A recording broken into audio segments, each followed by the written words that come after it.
नमस्कार दोस्तों कल रात बहुत इंपॉर्टेंट मीटिंग हुई है ट्रम्प, जेलेंस्की और यूरोपियन लीडर्स के बीच में, ताकि यूक्रेन रशिया का जो वॉर है इसको कैसे एंड किया जाए। ये काफी इंपॉर्टेंट हो जाता है। आप देख सकते हो खबर, security guarantees for Ukraine to be worked out within next 10 days. तो इसको थोड़ा सा हम डिटेल में जानेंगे कि कल हुआ क्या एग्जैक्टली। मतलब पहले बताया जा रहा है कि ट्रम्प और जेलेंस्की की मुलाकात हुई, उसके बाद अचानक से ट्रम्प ने फोन कॉल कर दिया, फिर यूरोपियन लीडर्स के बीच में बातचीत हुई। तो यहां पर नतीजा क्या निकला, क्या क्या चीजें रही हैं और आगे क्या हो सकता है, वो सब कुछ मैं आपको डिटेल से बताऊंगा। चलिए आगे बढ़ते हैं, लेकिन उससे पहले आप सबको बता दूं कि हमारा नया यूपीएससी का जो बैच है वो 22 अगस्त से स्टार्ट हो रहा है 2026 के लिए। अगर आप 2027, 28 किसी भी साल की तैयारी कर रहे हैं, बैचेस अवेलेबल हैं। ये फोन नंबर दिया, आप इस पर कॉल कर लेना। यहां पर जो टीम है वो आपको अच्छे से गाइड कर देगी। And use this code Ankit live maximum discount के लिए, लिंक कमेंट सेक्शन में दिए हुए हैं।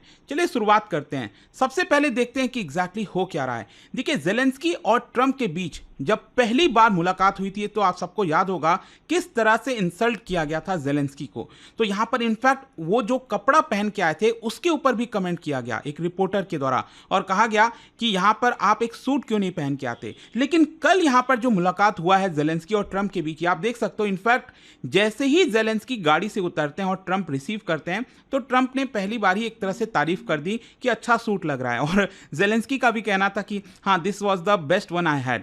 और उसके बाद अगर आप देखोगे तो यहां पर जो रिपोर्टर से बातचीत होती है, आपने अक्सर देखा होगा इस तरह के जो सीन है, यहां पर फॉरेन लीडर होते हैं और ट्रम्प होते हैं और यहां पर रिपोर्टर्स के साथ बातचीत होती रहती है। तो यहां पर बड़ा ही कल एक व्याख्या हुआ, जब पिछली बार जेलेंस्की आए थे व्हाइट हाउस में, तब एक रिपोर्टर ने काफी बड़ा इंसल्ट किया था कि आप एक सूट क्यों नहीं पहन के आते, और इसको लेकर काफी बहस भी हो गई थी। लेकिन कल जो है, कल रात को जब यहां पर यही सेम चीज हुआ, वही रिपोर्टर व्हाइट हाउस में थे और यहां पर एक प्रकार से उन्होंने तारीफ कर दिया जेलेंस्की का कि आपने सूट पहन के आए हैं और अच्छा लग रहा है। और यहां पर जेलेंस्की ने भी एक तरह से उस रिपोर्टर को बोला, लेकिन मुझे याद है कि शायद आपने वही वाला सूट पहना है। खैर, ये सब सारी चीजें चल रही थी, लेकिन मैं आपसे बेसिकली ये कहना चाहता हूं कि जो पहली मीटिंग थी ना जेलेंस्की और ट्रम्प के बीच, और जो कल वाली मीटिंग थी, उसमें जमीन आसमान का अंतर था। इनफैक्ट जो वाइस प्रेसिडेंट वेंस हैं वो इस बार चुपचाप बैठे हुए थे, पिछली बार तो काफी ज्यादा वो बोल रहे थे।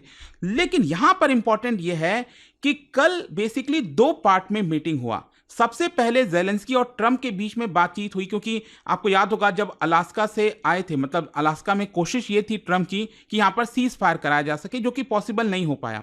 लेकिन यहां पर फाइनली इसी चीज को लेकर बातचीत होनी थी। तो सबसे पहले ट्रम्प और जेलेंस्की आपस में बातचीत करते हैं और उसके बाद अचानक से खबर आती है कि ट्रम्प ने पुतिन को कॉल किया है।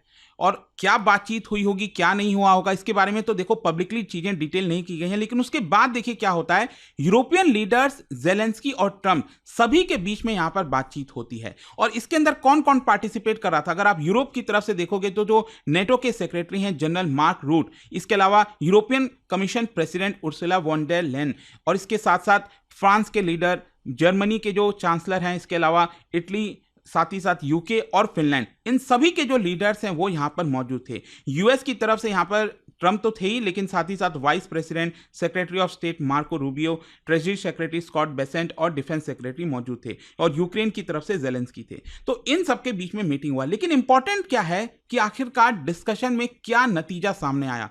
देखो, सबसे पहला था सिक्योरिटी गारंटी। मतलब जेलेंस्की यहां पर, मतलब यूरोप और यूक्रेन सभी यहां पर चाहते हैं कि यूक्रेन को सिक्योरिटी प्रोवाइड की जाए, ताकि कल के डेट में रशिया वापस से हमला ना कर दे।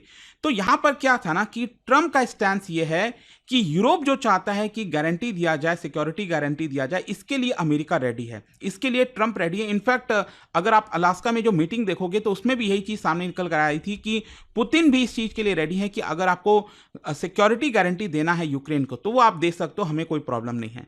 तो यहां पर सबसे इंपॉर्टेंट यही है कि सिक्योरिटी गारंटी मिलेगी। लेकिन जो यूक्रेन चाहता था, जेलेंस्की चाहते थे कि नेटो में ज्वाइन कराया जाए। नेटो की मेंबरशिप तो नहीं मिलेगी, वो एकदम आउट ऑफ कार्ड हो गया है, वो पॉसिबल नहीं है। लेकिन हाँ, नेटो में जो आर्टिकल 5 है कि अगर किसी भी नेटो के मेंबर पर हमला होता है तो सभी पर हमला होता है, कुछ उसी प्रकार की गारंटी, मतलब आर्टिकल 5 जैसी गारंटी जो है वो इस समय कंसिडर की जा रही है। और साथ ही साथ जेलेंस्की ने कहा है कि ये पूरी गारंटी 7 से 10 दिन में फॉर्मलाइज हो जानी चाहिए, और इसके साथ साथ $90 बिलियन का पैकेज भी मिलना चाहिए कि आखिरकार सिक्योरिटी कैसे दिया जाएगा, जिसमें एयरक्राफ्ट, एयर डिफेंस सिस्टम, ये सब कुछ मौजूद होना चाहिए। तो एक तो ये है कि ये सब लोग रेडी हैं, चाहे पुतिन है, ट्रंप हैं, यूरोप के लीडर्स, यूक्रेन की, चलो इस पे चलो सहमति बन गई है कि एक सिक्योरिटी गारंटी होगा आर्टिकल 5 जैसा।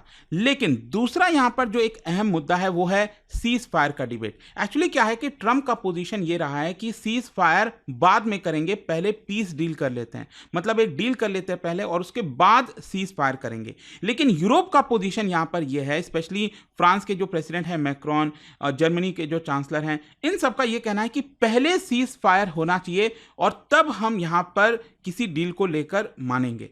तो ये थोड़ा सा तनावपूर्ण मुद्दा रहा है और ज़ेलेंस्की भी चाहते हैं कि सीज फायर कराया जाए, रशिया यहां पर अटैक ना करे, तब उसके बाद चीजें आगे बढ़ाई जाएं। तो उस पर देखना होगा क्या होता है, क्योंकि ट्रंप भी यहां पर अड़े हुए हैं कि नहीं, सीज फायर बाद में होगा और पहले डील कराई जाए। फिर इसके अलावा यहां पर एक बहुत इंपॉर्टेंट चीज है कि आगे क्या होने वाला है। देखो, जब यहां पर पुतिन को कॉल किया ट्रंप ने, तो हो सकता है कि इसी चीज को लेकर बातचीत हुई होगी कि कब मीटिंग कराई जाए अगली। और इस बार मीटिंग में सिर्फ ट्रंप और पुतिन नहीं होंगे, इस बार मीटिंग में ज़ेलेंस्की भी होंगे। तो ट्रंप यहां पर चाहते हैं कि ज़ेलेंस्की और पुतिन की मीटिंग हो, एक ट्राइलैटरल समिट हो ट्रंप, ज़ेलेंस्की और पुतिन के बीच में। तो मॉस्को ने भी कंफर्म किया है, रशिया ने कंफर्म किया है कि हां, हमारी बातचीत हुई है ट्रंप के साथ, लेकिन मीटिंग को लेकर रशिया की तरफ से अभी कुछ नहीं बोला गया। यहां पर जो यूक्रेन है, यूक्रेन कह रहा है कि हम रेडी हैं किसी भी प्रकार के मीटिंग के लिए, लेकिन जब टेरिटोरियल इश्यूज का मुद्दा आएगा तो यहां पर सिर्फ और सिर्फ ज़ेलेंस्की और पुतिन ही उस चीज को लेकर बात करेंगे। अब देखो, इसके पीछे का कारण समझो। अभी जो अलास्का में मीटिंग हुआ उसके बाद अगर आप देखोगे तो सारी रिपोर्ट्स में यही कहा जा रहा है कि ट्रंप इस बात के लिए रेडी हैं कि यहां पर जो जमीन है, जो टेरिटरी है पूरा, वो एक प्रकार से रशिया को दे दिया जाए और यहां पर डील हो जाए, फाइनलाइज हो जाए। लेकिन यूक्रेन और ज़ेलेंस्की इस चीज के लिए रेडी नहीं है। उनका कहना है कि जो टेरिटरी रशिया ने लिया है वो वापस यूक्रेन को मिलना चाहिए। स्पेशली अगर आप देखोगे ये डॉनबास वाला रीजन, डोनेट्स्क का लगभग 75% ऑलरेडी रशिया ने ले लिया है, लुहांस्क का ऑलमोस्ट सभी पूरा एरिया यहां पर ले लिया है। तो रशिया ये चाहता है, पुतिन ये चाहते हैं कि डोनबास का ये बाकी का भी जो एरिया है 25%, ये भी रशिया के अंडर में आ जाए और ये यहां पर रशिया रुक जाएगा, इसके आगे अटैक नहीं करेगा रशिया। लेकिन यूक्रेन इस चीज के लिए रेडी नहीं है और यहां पर ऐसा दिख रहा है कि ट्रंप रशिया की बात मानने के लिए रेडी हैं। तो इसीलिए ज़ेलेंस्की ये चाहते थे कि यहां पर अगर टेरिटरी को लेकर बातचीत होगा कोई भी, तो ट्रंप उसमें शामिल नहीं होंगे, उसमें सिर्फ और सिर्फ ज़ेलेंस्की और पुतिन के बीच में ही बातचीत होगा। नेक्स्ट जो मुद्दा था वो है ह्यूमैनिटेरियन प्रायोरिटीज। देखो क्या है कि ज़ेलेंस्की ने प्रिजनर एक्सचेंज का मुद्दा रेज किया कि बहुत सारे लोग वहां पर हैं रशिया के अंदर और बहुत सारे रशियंस इस समय यूक्रेन के पास हैं, तो उसमें यहां पर डिपोर्टेशन हो। लेकिन इससे भी बड़ा मुद्दा है चाइल्ड का इशू।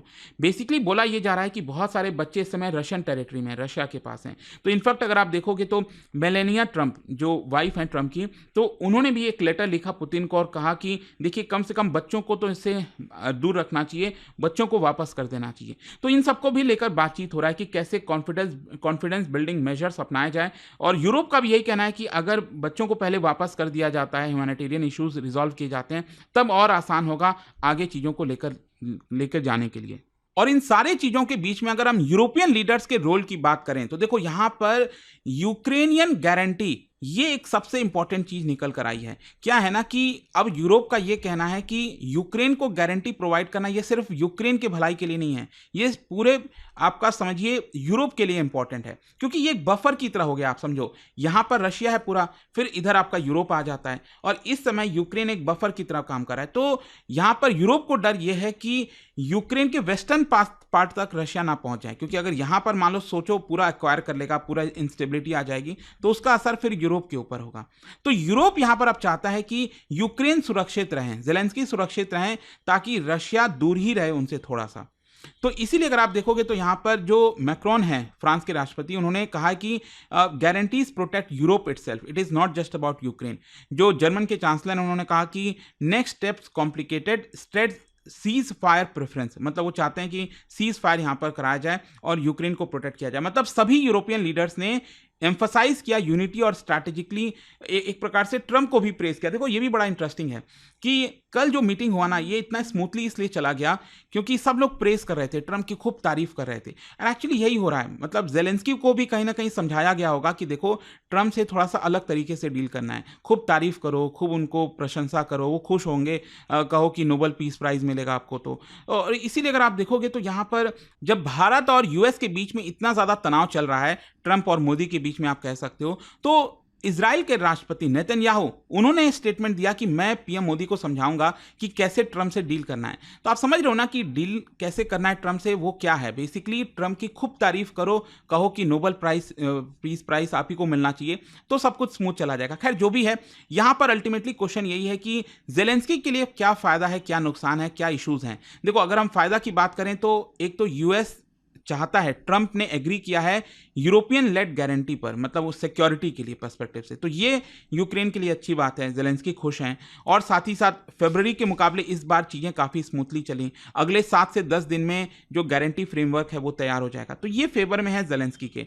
इश्यूज क्या है, गैप्स क्या है, देखो यूएस ने स्पेसिफाई नहीं किया ऑब्लिगेशन, अभी तक कोई कॉन्क्रीट ऑब्लिगेशन नहीं कहा कि अगर ऐसा रशिया करेगा तो हम इस तरह से प्रहार करेंगे, हम ये करेंगे, तो ये अभी कोई स्पेसिफाई नहीं किया गया है। दूसरा है आपका सीज फायर सिक्योर, मतलब इसको लेकर अभी तक कोई गारंटी नहीं हो पाई है। ट्रम्प चाहते हैं कि सीज फायर बाद में होगा, पहले डील हो, लेकिन बाकी के लीडर चाहते हैं कि नहीं, पहले सीज फायर हो फिर डील हो, तो वो अभी प्रॉब्लम है। नेटो के मेंबरशिप अभी बाहर है, तो ये यूक्रेन का जो सपना था नेटो ज्वाइन करने का वो टूट गया है। रियल इश्यूज और भी हैं, जैसे सॉवरेनिटी का मुद्दा, मतलब लैंड का क्या होगा, क्या जितना लैंड रशिया ने एक्वायर किया है वो पूरा रशिया के पास चला जाएगा, रशिया खाली करेगा ऐसा तो लगता नहीं है। जितना लैंड ऑलरेडी रशिया ने ले लिया है वो तो उसी के पास रहेगा। तो ये सारे आपको इश्यूज यहां पर अभी के लिए देखने को मिलेंगे। लेट्स सी अब आगे क्या होता है, बट आई होप कि कल जितना भी कुछ हुआ, जो जो चीजें हुई वो मैंने आपको बता दिया। जाने से पहले एक इंटरेस्टिंग क्वेश्चन, क्या बता सकते हो इनमें से कौन सा statement related to sea of Azov ये करेक्ट है? ये स्टेटमेंट्स दिए गए आपको बताना है और उसका राइट आंसर आप सब जानते हैं, मेरे इंस्टाग्राम पर तो मिलेगा ही, वहां पर अगर आप नहीं हो कोई बात नहीं, टेलीग्राम से ले सकते हैं इसका सही उत्तर। और दोस्तों, जैसा मैंने आपको बताया, अगर आप यूपीएससी की तैयारी कर रहे हैं, हमारा 2026 का नया बैच 22 अगस्त से स्टार्ट हो रहा है। Don't miss this, use the code Ankit live, maximum discount के लिए ये फोन नंबर है, कॉल कर लेना। यहां पर जो टीम है वो आपको अच्छे से गाइड कर देगी। हमारे जो पूरा यूपीएससी का कोर्स होता है उसमें आपको कंप्लीट प्रिपरेशन कराई जाती है, 18 बुक्स का पूरा सेट आपके घर भी भेजा जाता है। इनफैक्ट अगर आप प्रीलिम्स क्रैक कर लेते हैं तो पूरा फीस भी रिफंड कर दिया जाता है। पूरे वैलिडिटी के दौरान आपको पर्सनल मेंटरशिप भी मिलेगी। स्टडी IQ IAS, आपका सिलेक्शन हमारा मिशन।